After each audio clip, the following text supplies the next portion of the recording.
E eu chegava nas agências e eu via a forma como as agências tratavam as pessoas.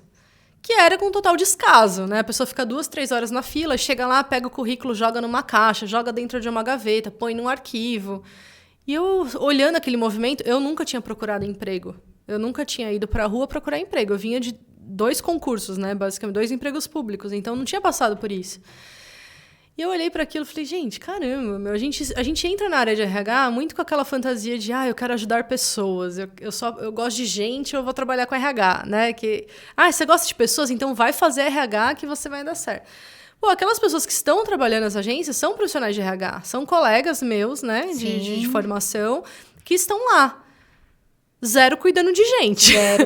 O que eles não estavam fazendo era cuidando de gente. Então, eram pessoas que põem uma expectativa toda ali, né, que passa horas na fila a única expectativa é aquele currículo mal feito, amassado, que está na mão dela, e ela vê aquele currículo mal feito, amassado, sendo jogado numa caixa de papelão.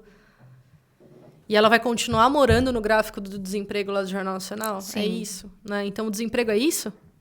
A minha pergunta, quando eu saí de lá, né, que, enfim, não encontrei a Sueli, mas eu saí muito com aquela... É isso que é o desemprego? É vir para o centro de São Paulo... As pessoas mal olharem na sua cara e jogarem o seu currículo numa caixa, numa gaveta. Falar para você que não tem nada, volta outro dia quando? Né? Então, eu fiquei muito incomodada com aquilo. E eu sentei, né, frustrada, não encontrei a Sueli. A Mariana ainda me falou, Bia, ajuda outra Sueli, vai atrás de outra mulher. Tem 12 milhões de desempregados, vai procurar outra Sueli. Né? E eu falei, pode ser, mas... Ficou mais do que a Sueli já em mim, sabe? Ficou uma coisa ali, desemprego não pode ser só isso, né? Como que a história da Sueli se conectou tanto comigo? E o que a gente vê do desemprego é número. O que é o desemprego? E a história, sabe? E a história. E o que ela tá passando? O que tá acontecendo com ela? Quem que tá contando isso? E aí eu fui conhecer uma outra mulher, enfim, pedi pra minha irmã me apresentar uma mulher que tivesse numa situação difícil, enfim, fui atrás dessa mulher. E aí, a Diná, o nome dela... E aí, conversando, fiquei 1 hora, mais ou menos, na casa da Diná, conversando com ela.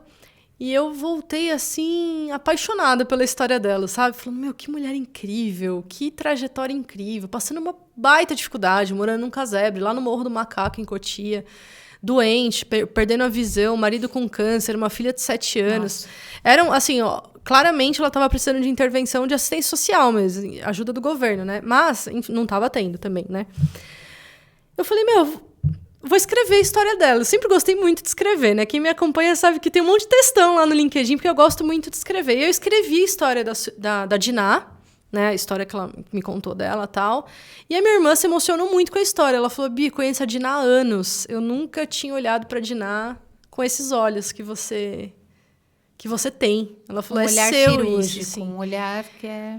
E aí eu vi minha irmã se emocionando e minha irmã não publica que vão ajudar a Diná, Eu falei, como que eu vou misturar Brigadeiro, Rai África, Diná, desemprego? Meu Deus, vai virar uma miscelânea, né? As pessoas vão se confundir todas. Aí eu falei, vou abrir uma página no Facebook pra não ficar na minha timeline. E eu tava com um pouco de vergonha também, sabe? De estar romantizando, de repente, a história de uma mulher que estava sofrendo tanto, sabe? De repente, ter floreado muito a situação. Fiquei, enfim, com os meus medos, assim, né? Aí eu fui abrir uma página e falei, vou botar o nome de Cruzando Histórias. Que a minha vontade era que alguém lesse, no fundo, minha vontade, alguém lesse e ajudasse aquela mulher, né? E aí eu coloquei Cruzando Histórias, estava disponível e publiquei. Isso, assim... Do dia, né, que passou a matéria da Sueli na TV, até esse dia que eu publiquei a história da Diná, como Cruzando História, já foram 3 dias. Nossa, foi... Vocês verem que, gente, planejamento é novidade na minha vida, porque na época eu não tinha nenhum planejamento, era só emoção. Sim. Era muita emoção, impulsividade. E aí eu publiquei a história da Diná e começou um monte de gente a curtir, comentar, compartilhar e tal. E eu falei, meu Deus, o que tá acontecendo? Cada hora que eu olhava tinha mais... curtida, vamos ajudar, vou divulgar, me manda o currículo dela e não sei o quê. E comecei a receber na minha casa doação de alimentos, doação de material escolar para a filha, médico para o marido, enfim, uma série de opções, de ajudas, né, de oportunidades para a Diná.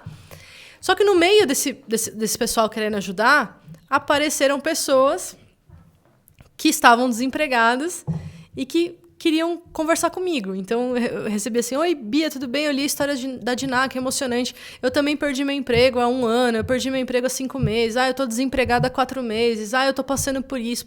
Posso falar com você? Posso falar com você?